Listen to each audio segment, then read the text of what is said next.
Bom, vamos lá para mais um modo de pagamento indireto. Agora é a dação em pagamento. Essa é uma modalidade bastante simples também e nós vamos estudá-la a partir de agora.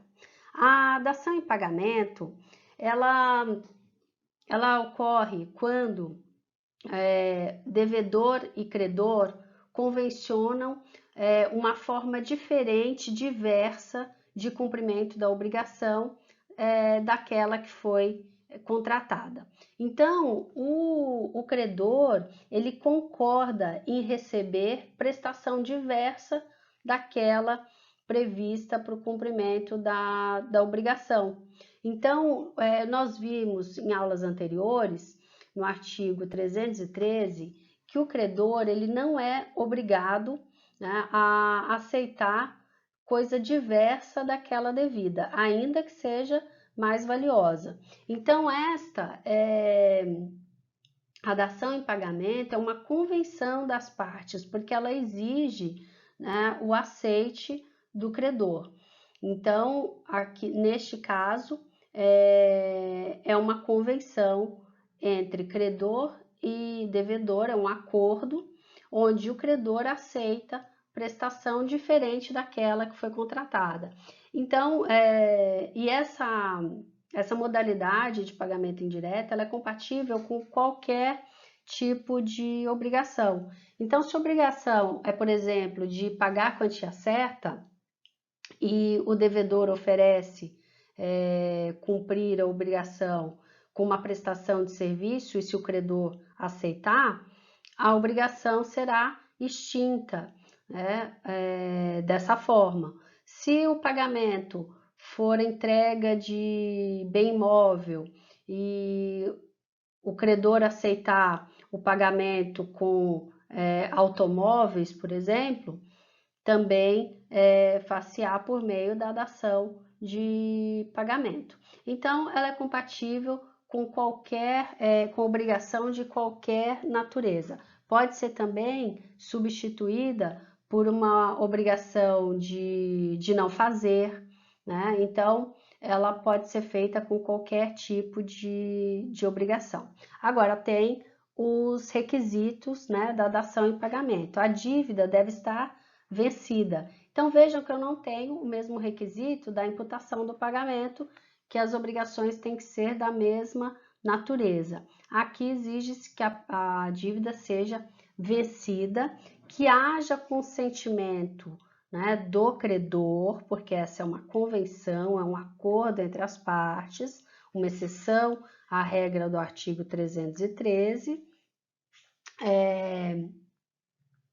Bom, não seria nenhuma exceção, porque o 313 fala que ele não está obrigado a aceitar coisa diferente, mas é óbvio que nós estamos falando, né, de direitos de direito privado, direitos disponíveis, então o credor pode aceitar coisa diversa, então precisa do seu consentimento. Em relação se o pagamento, né, for substituído, aquele pagamento que deveria ser feito em dinheiro for substituído por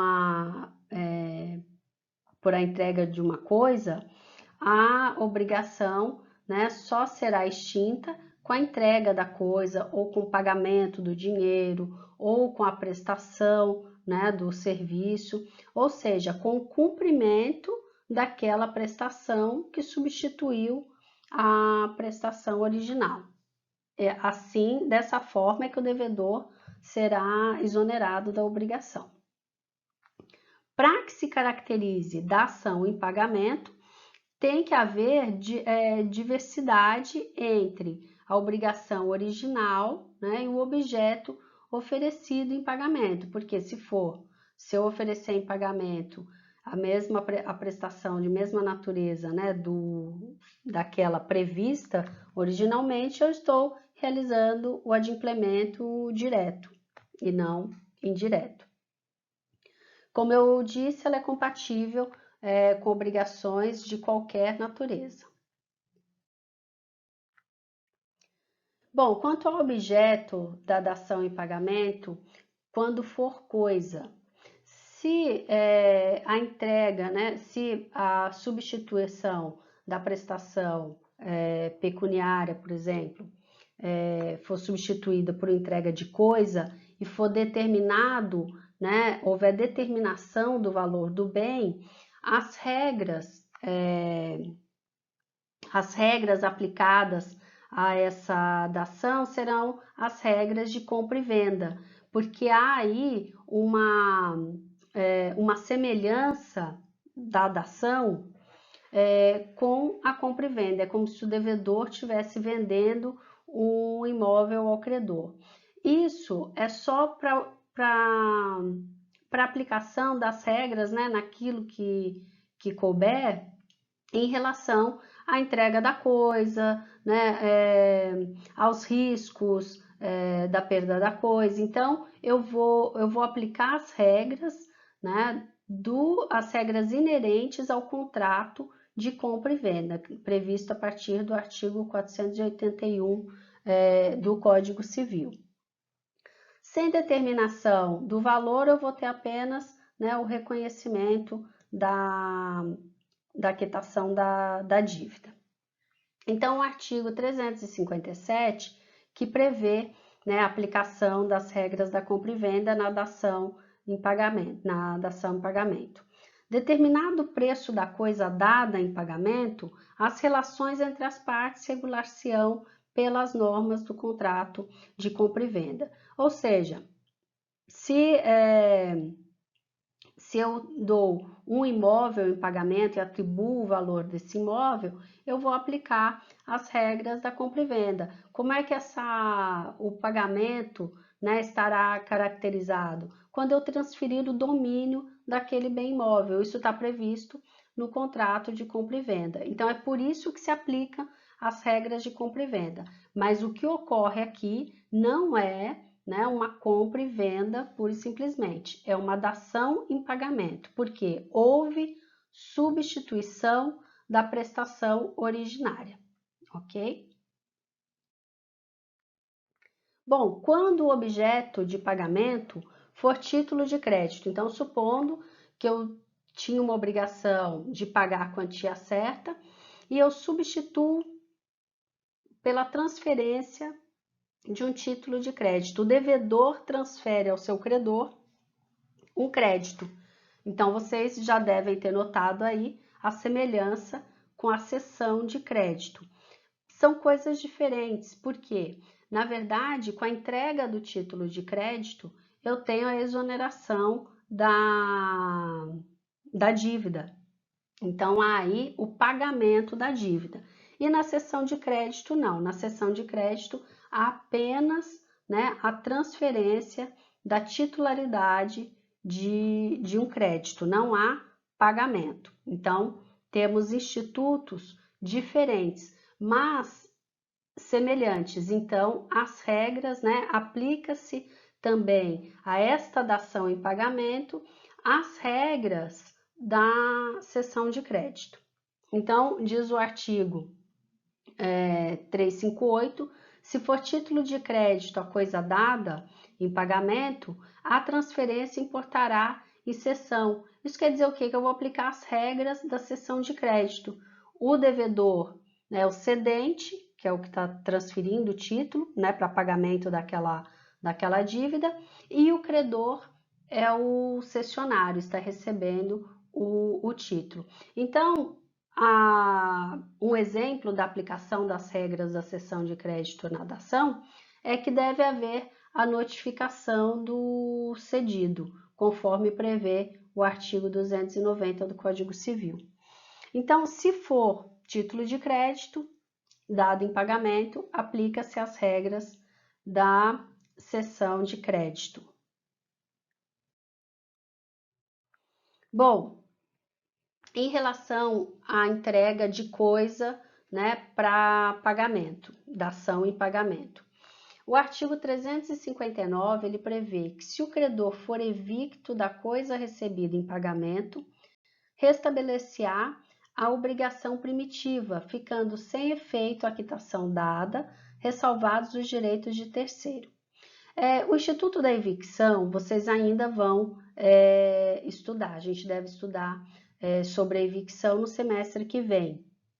Mas, para a gente entender aqui a evicção, né, na dação em pagamento, isso quer dizer o quê? Basicamente, o credor evicto é aquele que perde a coisa dada em razão de uma decisão judicial, né, proferida num processo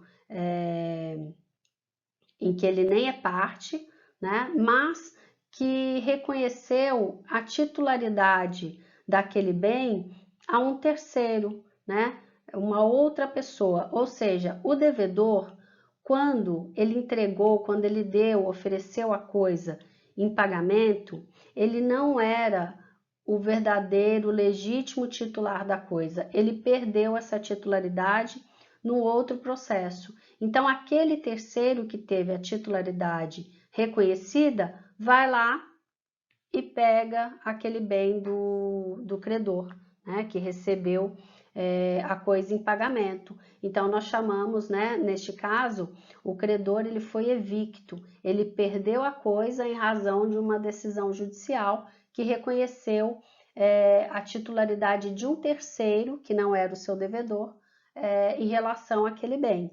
Então, ele perde a coisa.